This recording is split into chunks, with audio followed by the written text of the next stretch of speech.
ज्ञान मूर्ति द्वंद्वातीतं गगन सदृशं तत्त्वमस्यामि लक्ष्यं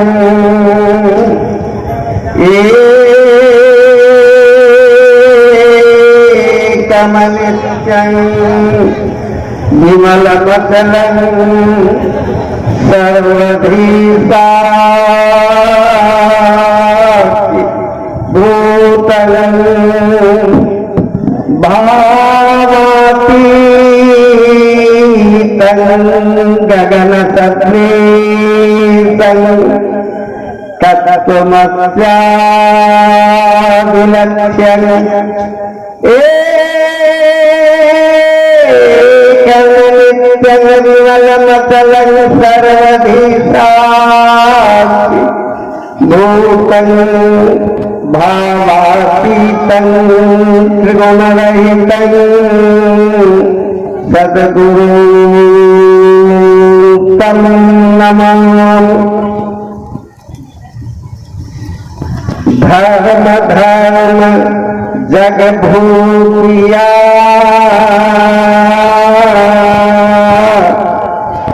जाने वीर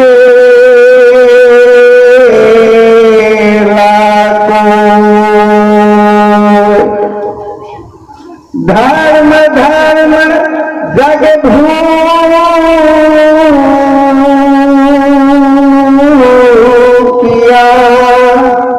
जाने बिरला को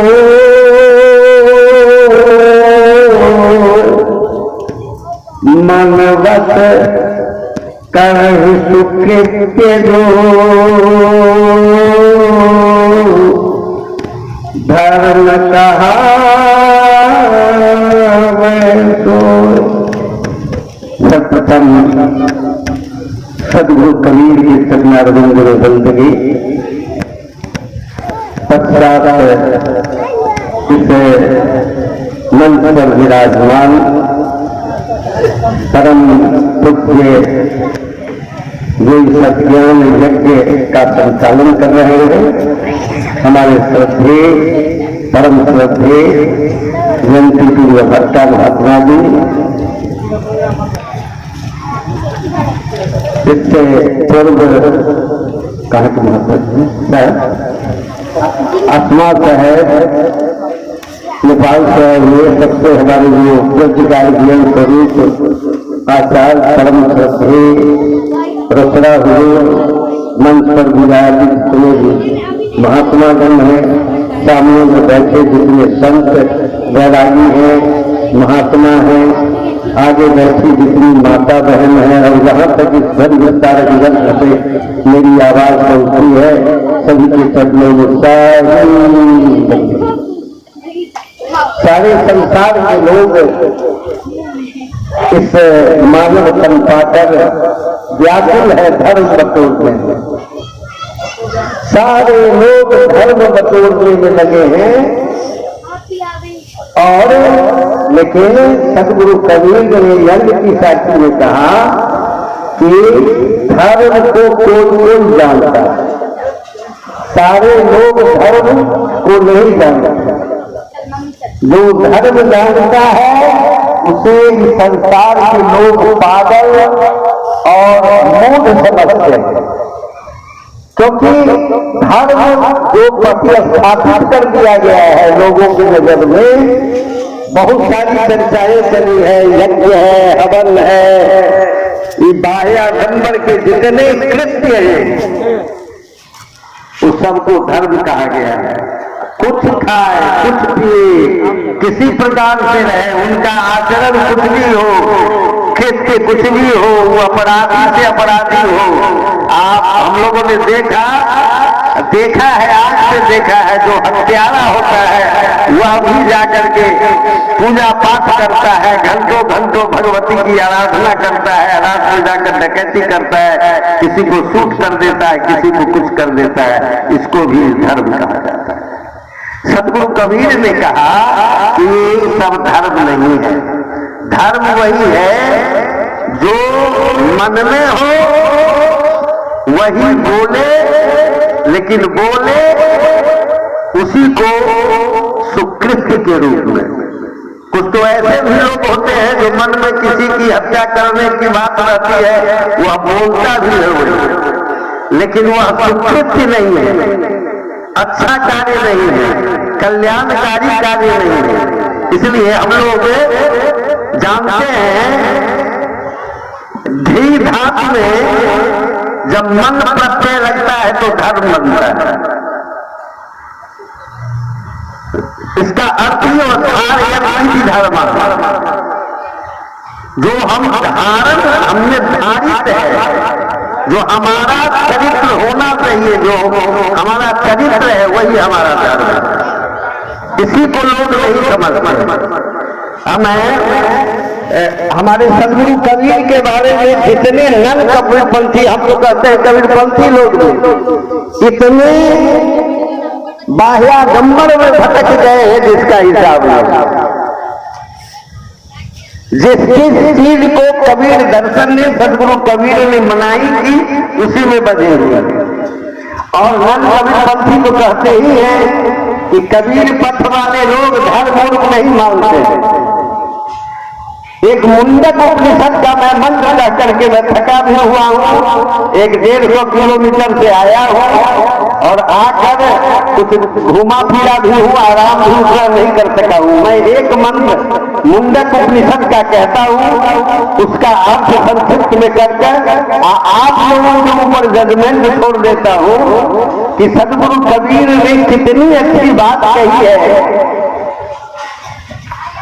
इसे यज्ञ के बारे में लोग यज्ञ को बहुत बड़ा धर्म समझते हैं। मुंडक उपनिषद में अंगिरा ऋषि ने कहा कि प्लवा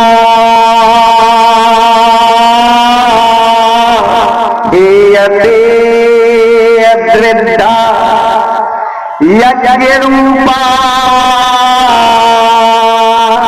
अष्टादशोत्तम अवरम सुकर्म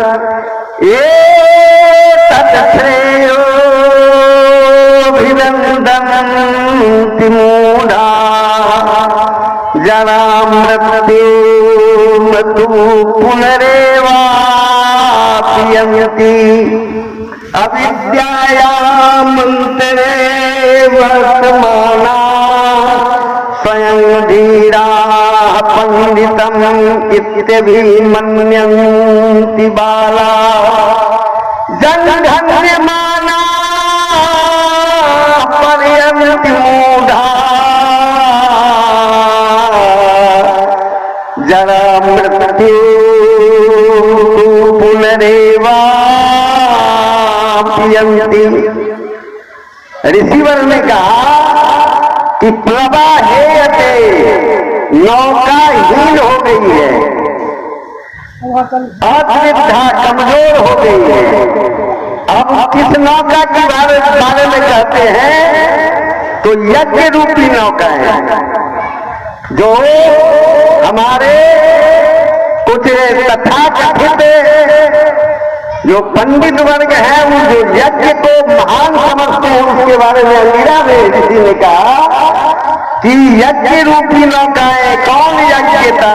10 उत्तम आवरम के सुकर्म, 18 प्रकार के यज्ञ हिंदुओं ने माना है। अंगिरा ऋषि ने सबके बारे में कहा है कि यह नौका जो है, इस नौका पर चढ़कर यदि हम इस संसार सागर से पार होना चाहते हैं, यह हमारी भूल है।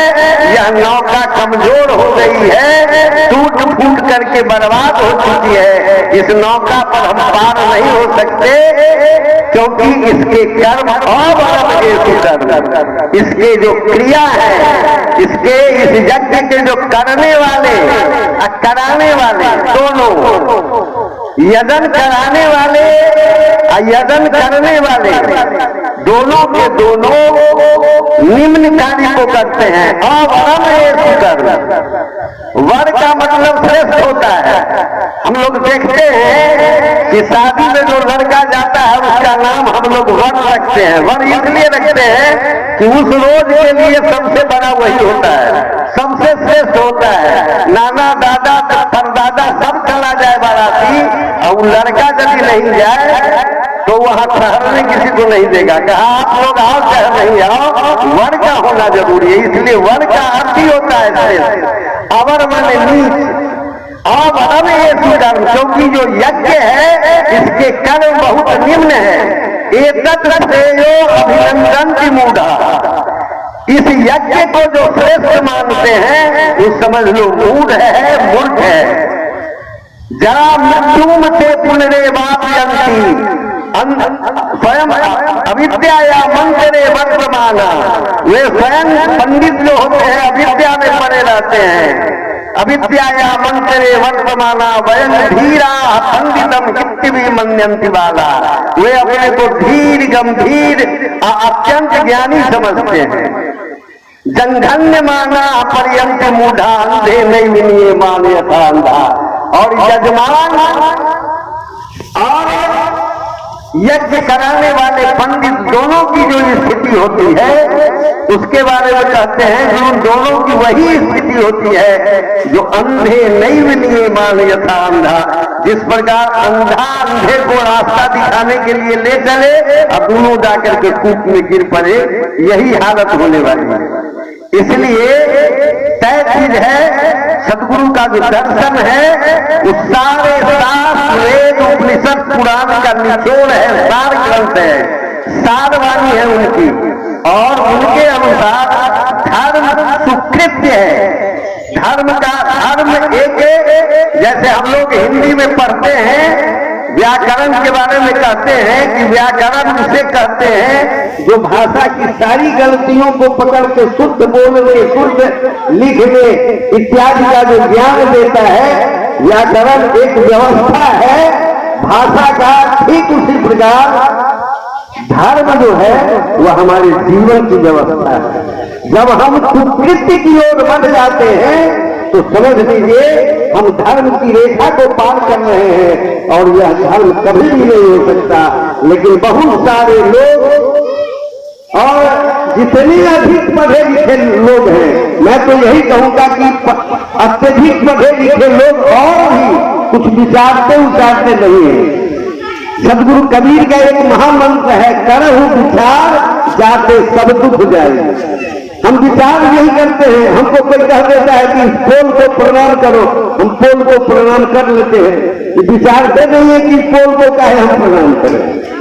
यही गलती हो गई है कि हम इतने संज्ञा शून्य हो गए हैं, हमारा दिमाग इतना गड़बड़ हो गया है कि एक व्यक्ति जो पहली दफा अपने बीमार बेटा से मिलने कलकत्ता जा रहा था, ट्रेन कभी देखा नहीं था और स्टेशन पर गया तो उसने लोगों से पूछा कि भाई हम तो पहुंच गए लेकिन ट्रेन को देख नहीं रहे हैं। बार बार जब लोगों से पूछे तो किसी ने कहा कि वो सिग्नल देखो, उसका नाम सिग्नल है, वह जब गिर जाएगा तो दूर से ट्रेन आएगी। और ठीक बात, सिग्नल गिरा और ट्रेन की आवाज जब सुनाई पड़ी तो उसने पूछा कि ऐसा देवता तो हमने देखा नहीं, ये कैसे समझ गया कि ट्रेन आ रही है। सारा मुकरी टोकरी छोड़ के गया परिक्रमा करने कि ऐसे देवता की यदि हम परिक्रमा कर लेते हैं तो हमारा जीवन धन्य हो जाएगा। और परिक्रमा करने गया, मुकरी टोकरी गायब हो गया, बेटा तक पहुंच नहीं पाया। अब 3 दिन के बाद बेटा का लाश आ गया घर पर, बेटा को देखा भी नहीं। इतनी बड़ी मूर्खता है, हम लोग समझते नहीं है। विचारते ही नहीं है। लोग जो कह दिया वो करते चलते हैं, विचारते नहीं है। इसलिए सदगुरु कबीर का ये महामंत्र है। मंत्र का अर्थ होता है मंत्र, विचार, सोचना। हम किसी चीज पर जब सोचना शुरू कर दे और उसके कंक्लूजन पर आवे, वही मंत्र बन जाता है।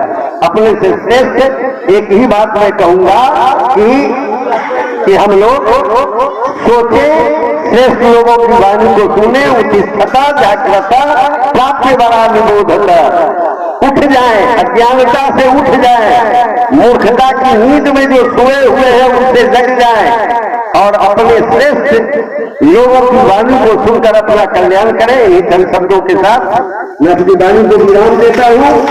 और एक बार बाद में मैं कहूंगा कि सब कोई बंदगी कहेंगे, सर्वे भवन्तु सुखिनः सर्वे सन्तु निरामया सर्वे भद्राणि पश्यन्तु मा कश्चित् दुःखभाग् भवेत्। बोलिए सद्गुरु कबीर साहब को